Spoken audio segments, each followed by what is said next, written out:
गरीब काली बहू की 4 अंग्रेजन सौतन। मेरे भाई क्यों परेशान हो रहा है? मुझे तो समझ ही नहीं आता कि तू शादी से इतना भागता क्यों है। देख भाई, तू मेरे बारे में जानता ही नहीं है। मैं ऐसा नहीं चाहता कि मैं जिंदगी भर एक ही लड़की के पीछे भागता रहूं, उसकी दुनिया भर की बातें सुनूं। तू तो जानता है मुझे ये सब बिल्कुल भी पसंद नहीं है। और पहले ही मेरे पास इतनी सारी गर्लफ्रेंड्स हैं, उनका क्या होगा? मैं तो ये कहता हूँ कि तू शादी ही एक बकरी से कर। भाई तू थोड़ा सा पागल हो गया है क्या? एक बकरी से मेरी शादी करवाने की बात कर रहा है? अरे मैं इंसान हूँ, जानवर नहीं जो बकरे से शादी करूंगा। ओहो, तू समझा नहीं जो मैं कहना चाहता हूँ। मेरे कहने का मतलब ये है कि एक सीधी सादी गांव में रहने वाली लड़की से शादी कर, तेरे ऊपर शक न करे और ना ही तेरी जिंदगी में इंटरफेयर करे। वो गाय की तरह बस घर के खूंटे से बंधी रहे। भाई वाह, ये तो बहुत सही कहा। पर यार ऐसी लड़की मिलेगी कहाँ? तभी क्लब में एक काली रंग की लड़की सूट सलवार में बैठी होती है। वो बहुत ज्यादा डरी हुई और सहमी हुई होती है। यार देख, वो रहा तेरा टारगेट। वही लड़की सही रहेगी तेरी शादी के लिए। आयुष्मान को अपनी जिंदगी अपने तरीके से जीनी थी, जिसके चलते वो एक ऐसी लड़की से शादी करना चाहता था जो उसके कहीं आने जाने पर या किसी से बात करने पर रोक टोक न लगाए। आयुष्मान उस बेचारी काली लड़की के पास जाता है और उससे बात करना शुरू करता है। कौन हो तुम और यहाँ क्या कर रही हो? इस क्लब में तुम्हारा क्या काम है और तुम इतनी डरी हुई क्यों लग रही हो? कंचन ये सुनकर रोने लगती है और आयुष्मान को अपनी परेशानी बताने लगती है। मेरे चाचा ने मुझे यहाँ लाकर एक आदमी को बेच दिया और मैं यहाँ फंस गई हूँ। पता नहीं अब ये लोग मेरे साथ क्या करेंगे। मुझे बचा लो, मुझे यहाँ से ले चलो। आयुष्मान को ये सुनकर बहुत हैरानी होती है। आयुष्मान अपने फायदे के लिए उस लड़की से शादी करके उसे अपने साथ अपने घर ले आता है। उसकी मां अंकिता एक काली लड़की के साथ अपने बेटे आयुष्मान को देखकर हैरान रह जाती है। अरे आयुष्मान बेटा, ये लड़की कौन है और उसने शादी का जोड़ा क्यों पहना है? ये सब क्या चल रहा है बेटा? सच बता मुझे। आप ही तो मेरे पीछे पड़ी थी ना कि बेटा शादी कर ले, शादी कर ले। ये लो, मैंने शादी कर ली। अब इस घर की बहू आ गई है, जैसा आप चाहती थी बिल्कुल वैसा हो गया है।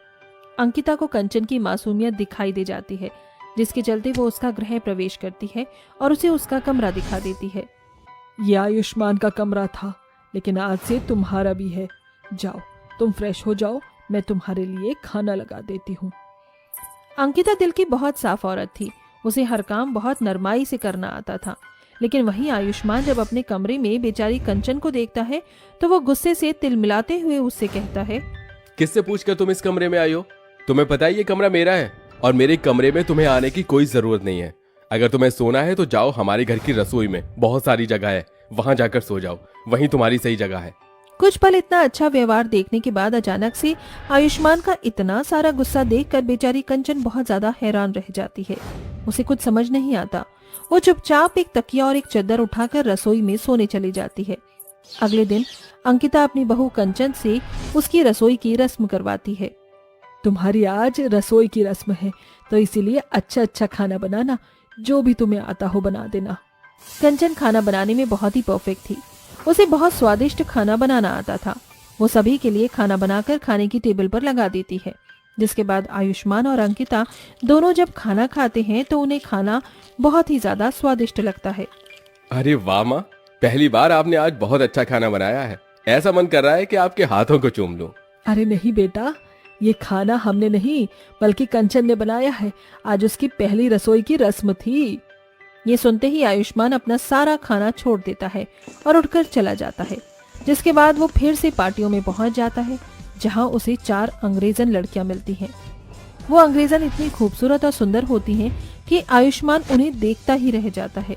ये देसी शहर में विदेशी माल कौन लेकर आया है यहाँ? आयुष्मान उन 4 अंग्रेजन के पास जाता है और उनसे बातें करने लगता है, जिसके चलते उसे ये पता चलता है कि वो अंग्रेजन हिंदी भी अच्छी खासी बोल लेती हैं। हमें यहाँ पर अमेरिका से लाया गया है। हम यहाँ अपनी मर्जी से नहीं आए हैं। हम यहाँ किसी की नौकरी करने नहीं आए, बल्कि हमें यहाँ पर लोगों के मनोरंजन के लिए बुलाया गया है। तभी डेजी और एना रोते हुए कहती हैं, मैं वापस अपने घर जाना चाहती हूँ। मुझे यहाँ के लोग बिल्कुल अच्छे नहीं लगे। हम चारों का सपना था कि कोई आएगा हमारी जिंदगी में और हमसे शादी करके हमें अपने साथ खुशी से रखेगा। लेकिन देखो, यहाँ हमें धोखे से लाया गया है। अब तो मन करता है कि हम मर ही जाएं, तो ही अच्छा होगा। उन चारों की मजबूरी सुनने के बाद आयुष्मान अपने मन ही मन सोचता है, अरे वाह, मेरी तो लॉटरी लग गई। अगर मैं इन चारों से शादी कर लूं तो फिर रात को शीला, दोपहर में बबीता और शाम में गीता, यानी कि मेरी तो लॉटरी लग जाएगी, लॉटरी। फिर तो मेरा ध्यान यहाँ वहाँ कहीं नहीं जाएगा और मेरे पास हर हसीन गोरी चिट्टी विलायती पत्नियां भी होंगी। आयुष्मान उनसे बहुत सारी बातें करता है और बातों ही बातों में उन्हें अपनी तरफ खींच लाता है, जिसके बाद वो उन चारों से शादी करके उन्हें भी अपने साथ अपने घर ले आता है, जहाँ उसकी माँ अंकिता विदेशी लड़कियों को देखकर अपने बेटे से कहती है, ये सब क्या है और कहाँ से लेकर आया है तू इन विलायती लड़कियों को? जहां से भी लेकर आया है इनको वापस उनके घर छोड़ा। और ये तुझे क्या हो गया है? कहीं तू पागल तो नहीं हो गया? पहले तूने एक काली लड़की से शादी करी और आज उसकी सौतन लेकर घर पर आ गया है। ये मेरी जिंदगी है माँ, मैं जैसे चाहूँ वैसे जीऊंगा। अब आप मेरे रास्ते में मत आओ और ये हसीन विलायती पत्नियां मेरी हैं और मेरे कमरे में रहेंगी। आयुष्मान को अपनी माँ से जरा भी शर्म नहीं आती। वो अपनी चारों गोरी पत्नियों को अपने कमरे में ले जा रहा होता है। तभी वहाँ पर कंचन आ जाती है और अपनी गोरी सौतन को देखकर कहती है, भगवान, ये आपने क्या किया?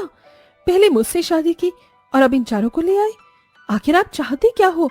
मुझे तो इस घर की नौकरानी बनाकर रख दिया है और खुद इन विलायती लड़कियों के साथ ऐश फरमा रही हो। कंचन के एक एक शब्द आयुष्मान को तीर की तरह चुभते हैं और वो उसके मुंह पर एक जोरदार तमाचा मारकर उसके बालों को जोर से पकड़ता है और कहता है, औकात से बाहर नहीं जाना चाहिए कभी भी। क्या औकात है तेरी जो तू मुझे ये सब बोल रही है? जा जाकर घर के कामों को देख, वरना तुझे इस घर से बाहर फेंक दूंगा। और वैसे भी अब तो मेरे किसी काम की नहीं हो। नो नो डार्लिंग, इस लड़की को घर से बाहर फेंकने की जरूरत नहीं है। ये इस घर के कामकाज के लिए परफेक्ट है। जाओ ब्लैक ब्यूटी, घर के काम करो। आयुष्मान अपनी विलायती पत्नियों के साथ अपने कमरे में जाने से पहले कंचन को दूध लाने के लिए ऑर्डर देता है, जिसके बाद बेचारी कंचन रसोई में रोते हुए दूध उबालने लगती है। क्या क्या सोचा था मैंने अपने जीवन में, लेकिन कुछ भी नहीं हुआ है। भगवान, तू ये किस जन्म की सजा दे रहा है मुझे? कंचन जब दूध लेकर आयुष्मान के कमरे के बाहर पहुंचती है तो वो कमरे के अंदर जाकर देखती है, जहां उसका पति अपनी विलायती पत्नियों के साथ मजे कर रहा होता है। ये देखकर कंचन का दिल और ज्यादा टूट जाता है, लेकिन कंचन अपनी पत्नी व्रता धर्म को कभी नहीं भूलती और वो हर कदम पर अपने पति के इशारों पर चलती है। देखते ही देखते कुछ दिन बीत जाते हैं और आयुष्मान अपनी गोरी पत्नियों के चलते कंगाल हो जाता है और इसी के चलते उसकी गोरी विलायती पत्नियां उसे छोड़कर चली जाती हैं, जिसके बाद उसे अपनी गलती का एहसास होता है। सब कुछ लूट कर वो चारों मुझे छोड़कर चली गई। इस दुनिया में कोई किसी का नहीं है। जब मैंने ही किसी के साथ अच्छा नहीं किया तो मेरे साथ अच्छा होगा भी कैसे?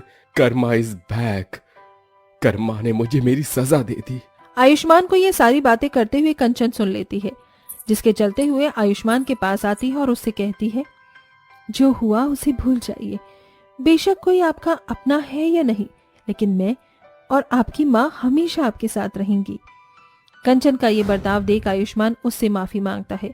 कंचन आयुष्मान को माफ कर देती है, जिसके बाद आयुष्मान कंचन के साथ एक नई जिंदगी की शुरुआत करता है और उसके साथ खुशी खुशी रहने लगता है।